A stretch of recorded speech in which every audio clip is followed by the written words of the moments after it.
여러분, 사람들은 상대방의 겉모습을 보고 그 사람을 판단합니다. 대부분이 그렇죠. 그러니까 보통 면접할 때도 그런다 그래요. 면접관들이 면접할 때 대기업 이런 데서 한 5초 정도만 있어도 그 사람이 어떤 사람인지 대략 절반은 감을 잡고 그 다음에 질문을 통해서 이제 정확하게 그 사람에 대해서 판단한다라고 하는데요. 여러분, 그러다 보니까 사람들은 보이지 않는 내면보다는 보이는 외모를 꾸미는 일에 더 많은 시간을 기울이고 신경을 씁니다. 왜냐하면 내가 어떻게 보여질까? 나를 어떻게 볼까? 이런 것들을 더 생각한다는 거죠. 그런데 안타깝게도 세상에서만 그런 게 아니고요, 교회 안에서도 그런다는 사실이죠. 교회 안에서도 세상과 별반 다르지 않는 그런 일들이 일어나고 있다는 얘기예요. 여러분, 그래서 미국에서 어떤 교회에서 있었던 한 실화를 잠깐 우리가 영상으로 볼 텐데, 영상을 잠깐 보고 이 말씀을 이어가도록 하겠습니다.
잘 보셨죠? 예. 실제로 미국 교회에서 있었던 실화를 바탕으로 준비된 영상 자료입니다.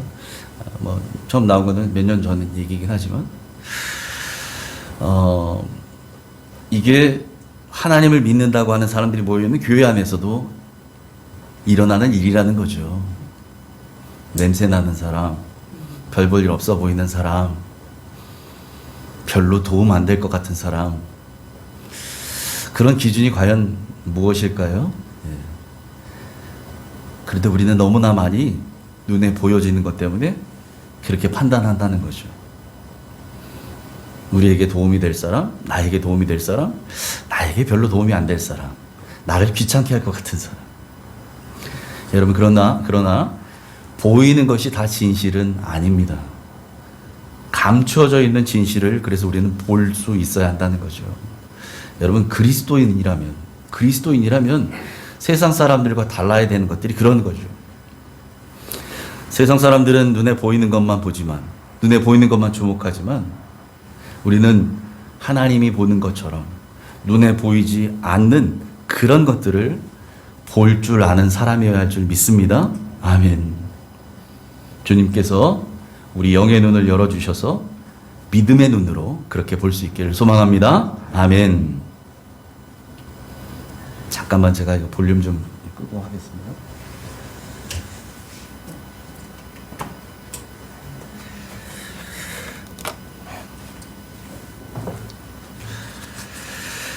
자, 오늘 본문에 나오는 사람들이 있어요. 오늘 본문에 우리 읽었죠. 오늘 본문 사도행전 25장 13절부터 27절을 읽었는데 오늘 본문에 나오는 사람들이 어떤 사람들이냐?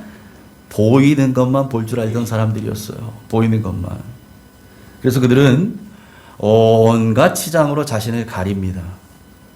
자신을 감추죠. 그걸로 드러내 보이려는 그런 사람들의 모임이 오늘 벌어집니다. 오늘 본문의 시작이 이렇게 되죠. 며칠 후. 예. 사도 바울을 다시금 재판하는 자리가 가이사랴에서 열렸지요. 예.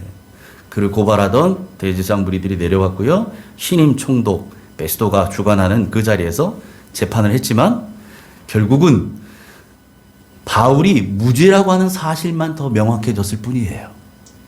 그런데 그 바울이 그 무죄 판결을 온전히 받기 전에 베스도가 또 사내들인 공에 올라가서 예루살렘 가서 재판 받을 거냐 막 이런 얘기 자꾸 하니까 그가 성령께서 주시는 지혜로 대답하죠. 나는 로마 시민의 자격으로 가이사 황제에게 상소하노라. 이게 우리 지난 시간까지 살펴봤던 이야기입니다. 그리고 나서 며칠 후에 오늘 성경 보니까 아그리빠 왕과 버니게가 이제 신임 총독 베스도를 문안하게 해서 찾아왔다. 가이사랴로 이렇게 시작합니다. 아그리빠 왕이라고 하는 이 사람이요. 성경에 또 아그리빠라는 사람이 언급되는데 이 아그리빠가 누구냐면 아그리빠 2세입니다. 오늘 나오는 이 사람이 2세, 아그리빠 2세. 이 사람의 할아버지가 누구냐면 헤롯 대왕. 일전에 설명 한번 드렸죠. 예수님이 태어나실 때 어린아기들 다 죽여라 명령했던 그 헤롯 대왕이 할아버지고 이 아그리빠 왕의 아버지가 사도행전 12장에 나오는 헤롯이라고 하는 사람, 벌레에 먹혀 죽었던 사람, 그 헤롯이에요. 야고보 사도의 목을 쳤던 사람, 그 사람이. 그 아들이 아그리빠 2세. 이 아그리빠 2세가 또 누구하고 형제간이냐면 전임 총독 벨릭스의 아내였던 유대 여자 두루실라의 오빠예요.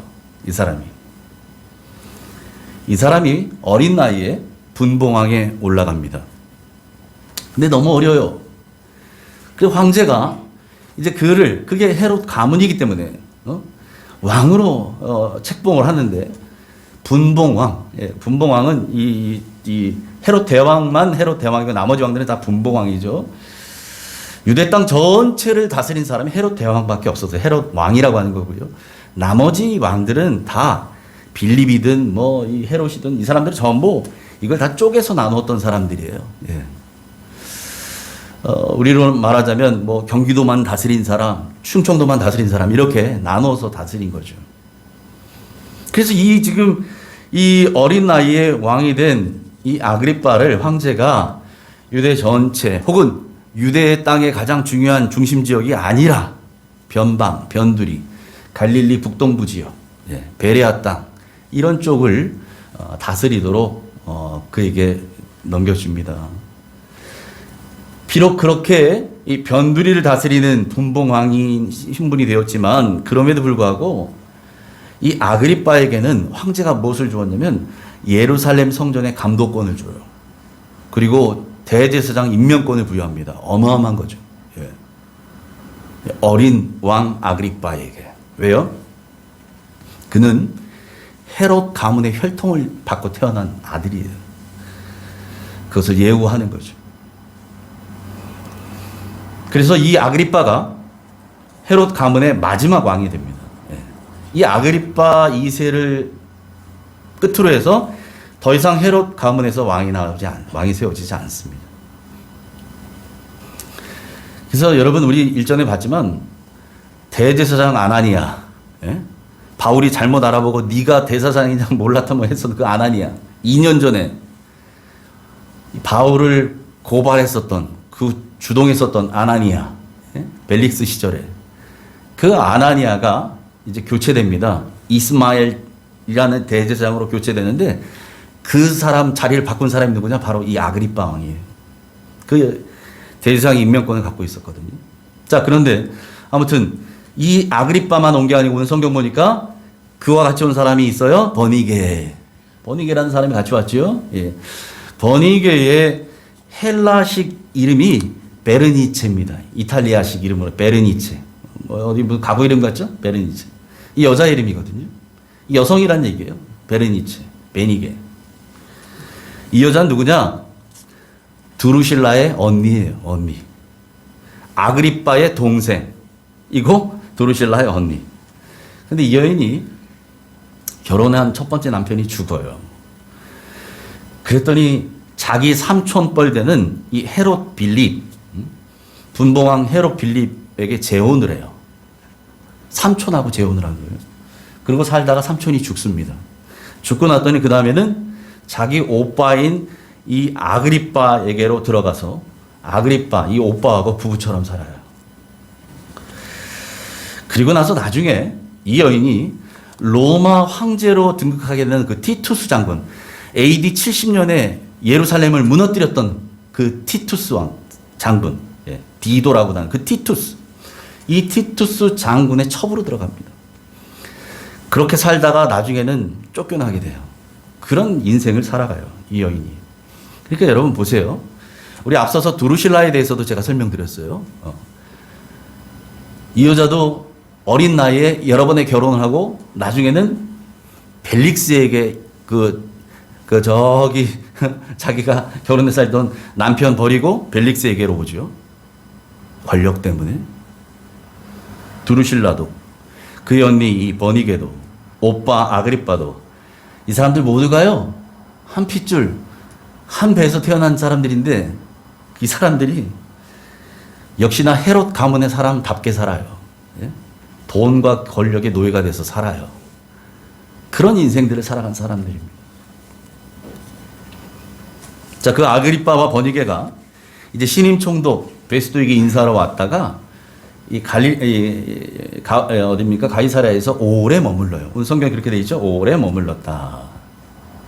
그러고 있던 어느 날, 이 베스도가 아그리빠와 버니게에게 바울에 관한 이야기를 꺼냅니다.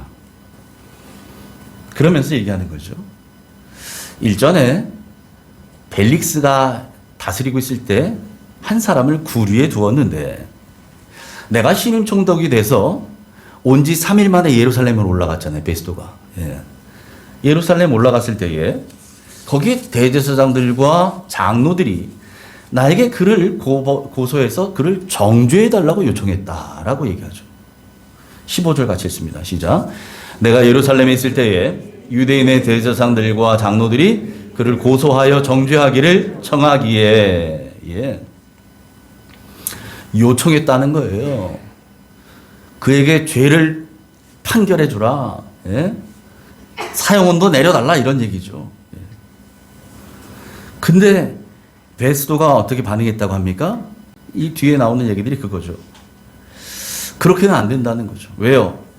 피고에게 변론할 기회를 주지도 않고 그를 정죄하는 것은 로마법에 어긋나는 거기 때문에 그렇다는 거죠. 예.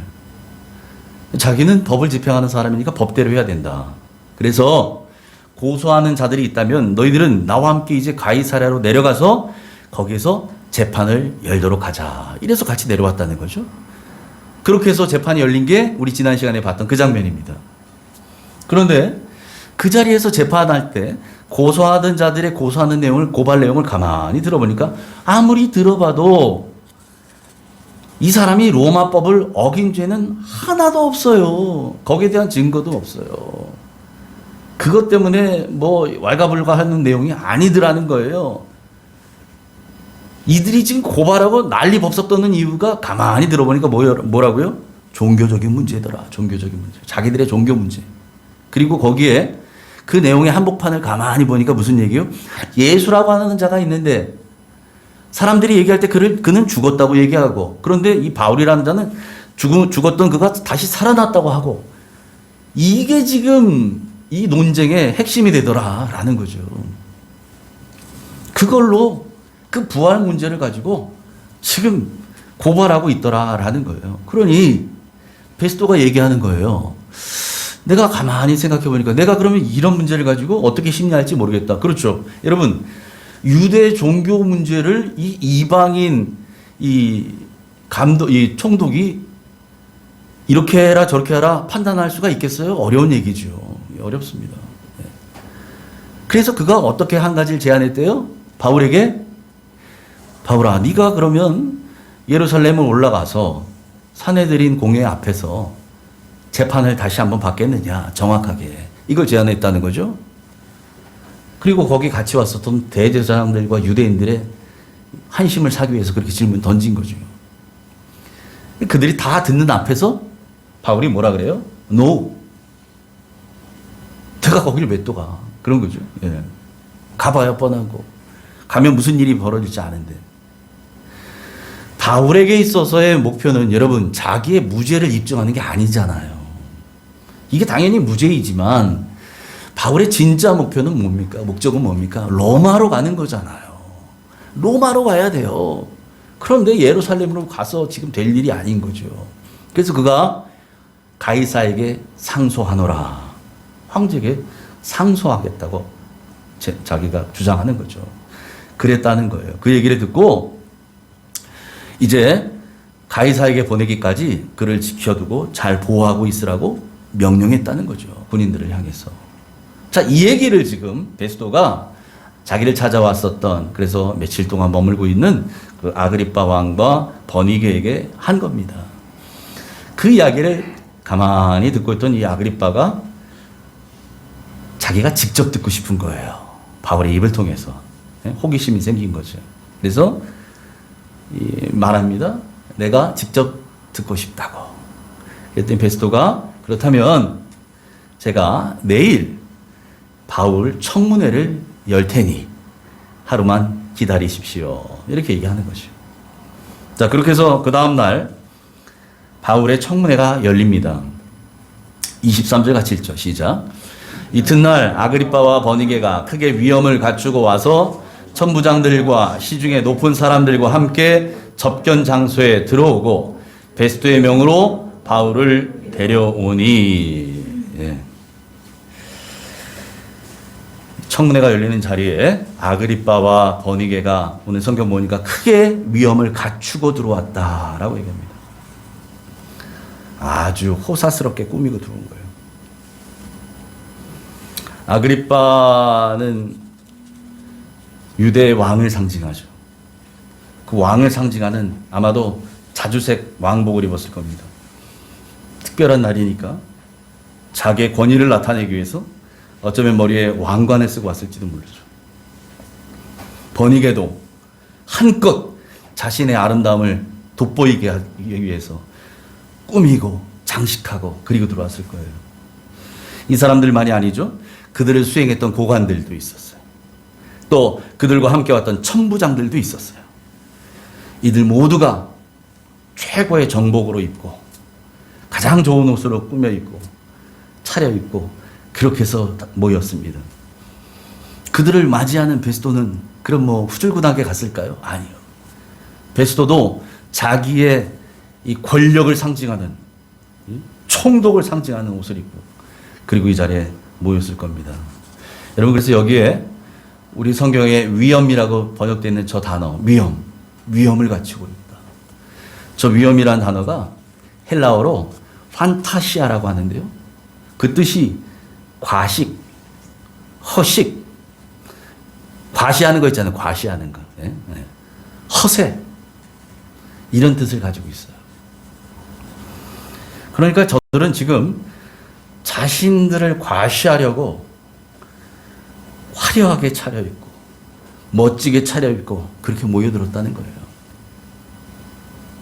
자신들의 권력을 과시하고 자신들의 위치를 과시하고 뽐내는 자리. 그러고 모여들었어요. 여러분, 그런 사람들 앞에서 2년 동안 헤롯궁에서 감금돼 있었던 이제 바울이 나와요. 그런데 여러분 상상해 보세요. 바울이 헤롯궁 감옥 안에 부금돼 있었는데 여러분 마지막에는 구류돼 있었잖아요. 구류 묶여 있었어요. 있었던 이 죄인이 입고 있는 옷이래 봐요. 얼마나 좋은 옷을 입고 있었겠습니까? 예? 2년을 그러고 살던 사람이. 그러니 저 사람들 앞에서 나타난 바울은 얼마나 초라한 모습으로 보였을까요? 화려하게 차려입은 사람들 앞에서 바울이 세워지는 거죠. 여러분, 사람들 눈에는 바울이 그렇게 보였을지 몰라요. 아마도 상상하기 쉽도록 상상하자면, 좀 과장해서 제가 표현하자면, 그 거린 같은 옷으로, 노숙인 같은 모습으로. 그런데 하나님의 눈에는 그렇게 보이지 않았지요. 하나님의 눈에는 누가 가장 아름답게 보였을까요? 두말하면 잔소리지요. 세상은 겉에 보이는 것에 가치를 둡니다. 그러나 우리 하나님은 그렇지 않으십니다. 여러분, 지금 아이러니하게도요, 이 세상의 쾌락과 명예와 재물과 성공을 위해서라면 근친상간도 마지 않고 살았던 이 죄인들이 진짜 죄 없는 바울을 신문하겠다고 자신들의 치부를 가린 채 앉아 있는 거예요. 화려하게 감추고. 그리고서 재판한다고 신문한다고 앉아 있는 거예요. 아이러니한 거죠. 지금 누가 재판을 받아야 될 사람들입니까? 세상의 성공을 위해서 오빠와 동생이 부부처럼 살아요. 아까 앞서 말씀드렸죠? 헤롯 가문 어떻게 살았는지 이 자녀들이. 그렇게 살던 사람들이 모였어요, 지금. 그리고 앉아가지고 신문하겠대요. 어불성설입니다. 하나님 입장에서 보실 때는. 여러분, 이때 베스도가 그들에게 이번 사건과 관련해서 자신이 고민하고 있는 그 문제, 그 어려움에 대해서 호소합니다. 24절, 25절 같이 읽습니다. 시작. 베스도가 말하되 아그리빠 왕과 여기 같이 있는 여러분이요, 당신들이 보는 이 사람은 유대의 모든 무리가 크게 외치되 살려두지 못할 사람이라고 하여 예루살렘에서와 여기서도 내게 청원하였으나 내가 살피건대 죽일 죄를 범한 일이 없더이다. 그러나 그가 황제에게 상소한 거로 보내기로 결정하였나이다. 예. 지금 이게 바로 베스도 총독의 고민이에요. 고민 상황이에요. 예. 그가 뭐라고 합니까? 지금 그를 고발하고 있는 대제사장 무리들, 그 유대인들은 예루살렘에서도 뿐만 아니라 여기 와서도 뭐라고 얘기해요? 저 바울은 살려두지 못할 사람이라는 거예요. 살려두지 못할 사람. 죽어 마땅한 죄인이다. 이렇게 자기에게 계속적으로 청원하고 있다는 거예요. 바울에게 사형을 언도하소서. 죽이게 하소서. 죽게 하소서. 계속 이러고 있다는 거예요. 자기에게. 그런데 베스도가 총독으로 자기의 양심을 걸고 그들의 고발하는 내용 들어보니, 자기가 살펴보니 아무리 봐도 그가 죽일 죄를 범한 일이 없다는 거죠. 아니, 죽일 죄가 있어야 죽이죠. 어떻게 죄 없는 사람을 죽이냐 말이에요. 이게 지금 고민인 거예요. 거기 하나 고민이 더 얹어져요. 그 고민이 뭐예요? 그러는 차에 이제는 바울이 자기의 손을 떠나서 황제에게로 가겠다는 거예요. 황제에게 상소했다는 거예요. 그래서 내가 황제에게로 보내기로 했다는 거죠. 이게 왜 고민이 되느냐? 여러분, 총독은 황제를 대신하는 사람이잖아요. 한 지역을 담당하는, 황제를 대신해서 다스리고 통치하는데, 그 사람이 보기에도 이게 난해한 재판, 온전히 판결하기 어려워서, 그래서 로마 시민이 나는 위에 다시 상고하겠습니다. 고등법원에서 난 판결 난 인정 못하고 난 대법원으로 상고하겠습니다. 이런 경우 있잖아요. 우리나라도. 그렇게 됐을 때는 그냥 알았으니까 가서 상고해. 이러고 끝나는 게 아니라는 거죠. 거기에 적법한 서류 절차가 필요한 거예요. 예? 일종의 보고서를 작성해야 됩니다. 이 사람이 왜 상고하는지에 대한 내용이 들어가 있어야 되죠. 무슨 죄를 지었고 어떻게 진행되었고 진행 상황에 대해서. 예? 왜 병원도 그렇잖아요. 작은 병원 큰 병원 갈 때 의사 소견서 써주잖아요. 어떻게 수술했고 뭘 치료했고 증상이 어땠고 약은 뭘 줬고 그런 내용이 있어야 되는 거예요. 지금 바울에 관해서도. 그래서 보고서를 작성해야 되는데 아니 도대체 아무리 생각해도 적을 내용이 없다는 거예요. 베스토가 생각해 보는데 자기가 보니까 왜 아니 이게 지금 재판 자체가 성립이 안 되는 거잖아요. 아니, 죄도 없는데 로마법 행정법을 어긴 것도 아니고 자기들끼리 누가 죽었니 살았니 이걸 가지고 싸우고 있는데 예? 이게 무슨 재판거리나 되겠냐는 거예요. 골치 아프다는 거죠. 그러니 아그리빠 왕이요 내가 이걸 당신께 도움을 청합니다. 당신이 듣고 현명하게 도움을 좀 주십시오. 이렇게 지금 얘기하는 거죠. 26절 27절 같이 했습니다. 시작. 그에 대하여 황제께 확실한 사실을 아랠 것이 없으므로 신문한 후 상소할 자료가 있을까 하여 당신들 앞 특히 아그리빠 왕 당신 앞에 그를 세웠나이다. 그 죄목도 밝히지 아니하고 죄수를 보내는 것이 무리한 일인 줄 아나이다 하였더라. 예. 지금 그 얘기를 하는 거잖아요. 예? 상소할 자료가 있을까 해서 요청합니다. 잘 들어보시고 판단 내려주십시오. 베스토가 보기에 아그리빠는요, 이 유대인이잖아요. 그죠? 유대 혈통을 타고났어요. 그러니까 유대교에 능통한 사람이고 하나님을 잘 아는 사람이라고 생각하고 그에게 부탁하는 거죠. 자기는 이방인, 유대인이 보기엔 이방인. 그래서 자기는 로마 사람이라 뭐 유대교, 율법이 어떻게 되고 뭔지 난 모르겠고 아그리빠 당신은 잘 알지 않습니까? 그러니 한번 당신의 그 현명한 판단으로 도움 한번 주십시오. 여러분 그런데 그것은 사람의 눈에 비친 모습일 뿐이에요. 사람의 눈, 인간적인 눈으로 바라봤던 베스토의 눈에 비친 아그리빠의 모습일 뿐이었다는 거죠. 겉으로 보여지는 그의 혈통이 어쩌고 그의 집안이 어쩌고. 실제로 아그리빠는 바울이 믿는 예수 그리스도 이분에 대해서 전혀 알지 못하는 사람이었어요. 그러니 여러분 이 자리에 모인 사람들, 지금 바울을 신문하겠다고 모였던 이 사람들 겉모습은 다 멀쩡해 보여요. 화려해 보입니다. 예? 권세를 가지고 있어요. 예? 여기 모인 군인들도요, 여러분 하찮은 군인들 아니에요. 천부장들만 모였어요. 예? 큰 부대를 호령하는 사람들이에요. 권력자들이 모였어요. 그런데도 그들 모두가 영적인 소경들이었다는 사실이에요. 소경을 어떻게 인도할 수 있겠습니까? 지금 그걸 하고 있어요, 이들은 화려하게 차려입고 있었지만 이들의 실상은 헐벗고 있었던 거죠.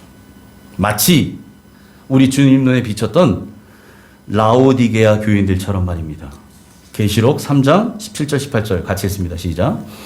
내가 말하기를 나는 부자라 부요하여 부족한 것이 없다 하나 내 곤고한 것과 가련한 것과 가난한 것과 눈먼 것과 벌거벗은 것을 알지 못하는도다.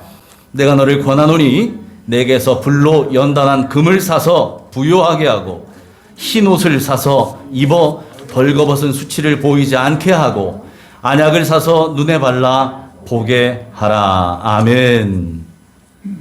라오디게아 교인들은 스스로 생각할 때 자신들은 부자라 생각했어요. 그래서 부족한 것이 없다고 생각했습니다. 그렇게 말했어요. 그런데 주님은 분명히 이야기하죠. 그들의 실상을 이야기합니다. 너희의 실상은 곤고한 자다, 가련한 자다, 가난한 자다, 눈먼 자다, 헐거벗은 자라는 거예요. 우리는 부족한 것 없이 사는 사람이에요. 우리는 뭐 하나 부족한 것 없어요. 가장 참 좋은 것을 입었다 생각해요. 그런데 그들을 향해서 주님 뭐라고 말씀하세요? 너희는 헐벗은 자들이다. 자기들은 현안을 가지고 다 보고 있대요. 그런데 그들을 향해 뭐라 그래요? 너희는 눈먼 자다. 자신들은 다 가지고 있는 부자래요. 그런데 그들을 향해 뭐라 그래요? 너희는 가난한 자다. 이게 주님의 판단이셨습니다. 그래서 그들에게 주님이 말씀하시죠. 내게로 와서 내게서 불로 연단한 금을 사서 너희를 부유하게 하라는 거죠. 흰 옷을 사서 입고 벌거벗은 수치를 가려라는 거예요. 다 본다고 생각하는 이 눈뜬 소경들아, 내게로 와서 안약을 사서 눈에 발라 보게 하라 라는 겁니다. 여러분, 불로 연단한 금, 정제된 금이지요. 순도 99.9% 순금입니다. 그들은 자신들이 가지고 있는 그 금은 보화가 자신들의 모든 것을 해결해 줄 수 있는 정말 최고의 가치라고 생각하고, 우리는 부유한 자다, 우리는 부자다, 내 통장에 잔뜩 있다. 그런데 주님은 그들에게 말씀하셔요. 그렇지 않다. 그들은 자신들이 쥐고 있는 것이 진짜인 줄 알았는데 주님이 보시기에는 짝퉁이라는 거예요. 자신들의 믿음이 진짜 믿음인 줄 알았는데 주님 보시기에는 짝퉁 믿음이었다는 거예요. 여러분, 그래서 주님이 주시는 믿음으로 무장하고 주님이 주시는 영광을 소망하시기 바랍니다. 세상의 부귀영화, 여러분, 이것은 우리 주님이 주시는 그 영광과 좋게 비교할 줄 없는 줄 믿습니다. 비교할 수 없죠. 진짜 부유한 자는 세상 것으로 부유한 자가 아니라는 거예요. 주님이 주시는 불로 연단한 금, 그것을 가지고 있는 사람, 그것이 진짜 부유한 자다라는 거죠. 부유하신 그분이 우리에게 주신 그것을 소유한 그런 여러분 되시기를 축복합니다. 아멘. 그 다음으로 권면하는 게 뭐예요? 흰옷을 사랍니다. 흰옷을 입고 벌거벗은 수치를 보이지 않게 하라는 거예요. 계시록 19장 8절에 이 흰옷에 대해서 설명합니다. 흰옷은 성도들의 옳은 행실이라. 같이 읽습니다. 시작. 그에게 빛나고 깨끗한 세마포 옷을 입도록 허락하셨으니 이 세마포 옷은 성도들의 옳은 행실이로다 하더라. 아멘. 여러분, 우리는 어린 양의 혼인잔치에 청함받은 사람들입니다. 아멘. 예. 더 정확히 말하면 어린 양의 신부로 준비되는 사람들이에요. 준비되어서 어린 양의 혼인잔치를 기다리는 사람들이죠. 그런데 그 예식에 들어가는 사람들, 마태복음에서도 우리 주님이 비유로 들어 말씀하시지만 어떤 사람들이 들어가요? 한 가지 자격 기준, 예복이 준비되어 있어야 해요. 예복이 준비되어 있지 않는 자는 그 잔치 자리에서 쫓겨났어요. 쫓겨나 버렸어요. 여러분, 이 땅 사는 동안 우리는 저 예복을 준비하는 사람들인 줄 믿습니다. 지금은 우리가 예복을 준비하는 기간이에요. 이 땅 살면서. 저 예복을 계시록 19장 8절에 뭐라고 얘기한다고요? 성도들의 옳은 행실이라. 하나님 말씀을 따라 사는 여러분 되길 바랍니다. 그 말씀을 따라 사는 우리의 삶을 통해 흰 세마포, 그 혼인 예복 잘 준비하는 저와 여러분 되시기를 축복합니다. 이어서 세 번째 말씀하시는 게 뭐예요? 안약을 사서 눈에 발라 보게 하라. 내 발의 등이요 내 길의 빛이이신 하나님의 말씀, 그 말씀을 통해 우리의 눈이 열려져서 보게 되기를 축복합니다. 말씀의 거울을 비춰서, 말씀의 거울 앞에서 말씀의 거울을 비춰 보인 나의 모습을 통해 화려한 옷으로 또는 두꺼운 옷으로 세상에 가릴 수 있는 세상의 방법으로 내가 아무리 가리고 감춘다 해도 말씀의 거울 앞에 비춰진 나의 모습을 통해서는 나의 진짜 속모습을 볼 수 있어요. 그래서 여러분, 말씀의 거울 앞에 우리를 비추시기 바랍니다. 매일 아침마다 말씀의 거울 앞에 나를 비춰야 돼요. 아침에 출근할 때 여러분, 거울 보고 머리 만지고 나가시잖아요. 얼굴에 화장 바르고 화장품하고 나가잖아요. 우리의 보여지는 겉모습만 다듬는 것이 아니라 우리의 속모습도 다듬기 바랍니다. 말씀의 거울 앞에 아침마다 나의 영혼을 비춰보고, 그래서 나의 감추어져 있는 내 안에 있는 참모습을 바라보고, 얼굴에 뭐가 묻었는데 그냥 나가는 사람 없잖아요. 씻고 나가잖아요. 내 안에 감춰 있는 이 검은 죄악의 때가 있다면 여러분, 아침마다 씻길 바랍니다. 그리고 하루를 시작해야죠. 여러분, 우리는 보이는 것 너머에 있는 감추어져 있는 진실을 볼 수 있는 사람들이길 소망합니다. 겉모습만 보고 판단하지 말고요, 그 사람 안에 들어 계신 주님을 볼 수 있기 바랍니다. 우리 안에, 우리 모두의 안에 예수님이 계시기 때문에, 그래서 우리는 존귀한 사람들이에요. 나는 나로서는 전혀 존귀할 존재가 아니지요. 우리 오늘 김지사님 대표 기도할 때도 그런 기도의 내용이 있었지만, 여러분, 우리는 질그릇이라고 해요. 고린도후서의 질그릇입니다. 우리가 질그릇 같은 우리 안에 보배이신 예수 그리스도를 담았기 때문에, 그래서 우리가 존귀하게 된 거예요. 내가 존귀하기 때문에가 아니에요. 우리 안에 예수님이 계셔서 우리는 존귀한 자가 된 거예요. 할렐루야. 예수님이 계시기 때문에. 그러므로 여러분, 내 안에 예수님이 계신 분은 상대방 안에 계신 예수님을 볼 줄 알아야 돼요. 그러므로 예수님 때문에 향기 나는 사람, 예수님 때문에 우리의 내면이 아름다운 사람 되기를 축복합니다. 우리 안에 예수님이 계시기에 다른 사람 안에도 역시 계시는 그 예수님을 바라볼 수 있는 영안이 열리시기를 축복합니다. 그래서 그 주님 때문에 부요한 사람, 그 주님 때문에 상대방, 다른 사람들 안에 감추어져 있는 그 보배이신 예수 그리스도, 그분을 볼 줄 아는 사람, 그 예수님 때문에 옳은 행실로 흰 세마포 옷을 준비하며 사는 그런 옥정 가족 되시기를 주님의 이름으로 축원합니다. 아멘. 하나님 아버지, 감사합니다. 오늘도 우리에게 말씀을 통해 깨닫게 하시고, 이 땅 사는 동안 세상의 것들로 우리 안에 있는 죄악을 감추려는 그런 세상 사람들처럼 살지 아니하고, 말씀의 거울 앞에 우리의 자신을 비추어서 우리의 참모습, 우리의 실체를 바라보고 예수 그리스도의 보혈의 공로로 우리의 입은 모든 옷들이 휘어지고 흰 세마포 옷으로 갈아입는 우리 되기를 소망합니다. 우리 주님 우리 안에 계십니다. 그러기에 다른 사람 안에 계신 예수 그리스도도 바라볼 줄 아는 영의 눈이 우리에게 열리게 하여 주옵소서.